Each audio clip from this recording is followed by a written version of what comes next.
Salam Indonesia. Anda menyaksikan berita terkini bersama saya Arna Suputra. Pemirsa, sebuah ledakan baru-baru ini meluluh lantahkan sebuah bar di ibu kota Uganda, Kampala. Pasca ledakan yang menewaskan satu orang tersebut, aparat polisi terlihat bersiaga di lokasi ledakan bom. Polisi terlihat bersiaga di lokasi ledakan bom di sebuah bar yang telah menewaskan sedikitnya satu orang dan melukai 3 lainnya di ibu kota Uganda, Kampala.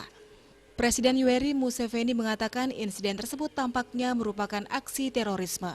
Presiden Museveni membuat komentar dalam serangkaian cuitan di media sosial. Ia berjanji untuk membawa para pelaku ke meja hijau. Pernyataannya datang beberapa jam setelah ledakan meluluh lantakan bar di Gida yang saat kejadian penuh sesak dengan orang-orang yang makan dan minum.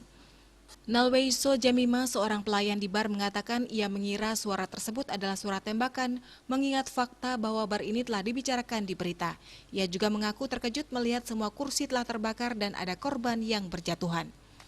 Juru bicara kepolisian Fred Enanga mengatakan tim satuan tugas gabungan mereka juga mengkategorikan insiden ini sebagai aksi terorisme. Enanga mengatakan ledakan tersebut mencakup radius 5 meter persegi, merujuk pada sebuah alat peledak improvisasi. Ditambahkannya, tim gabungan ahli bom menetapkan ledakan tersebut berasal dari perangkat mentah yang dirakit menggunakan paku dan pecahan logam lainnya. Belum ada pihak yang mengaku bertanggung jawab atas insiden tersebut. Awal bulan Oktober, Inggris mengeluarkan peringatan yang memperingatkan bahwa teroris merencanakan serangan di negara Afrika. Namun polisi Uganda mengatakan pada saat ini tidak ada hubungan antara insiden pada tanggal 23 Oktober malam dengan peringatan tersebut. Untuk mencegah penyebaran COVID-19, ingat pesan ibu selalu terapkan 3M. Wajib memakai masker, wajib mencuci tangan, dan wajib menjaga jarak, serta wajib menghindari kerumunan.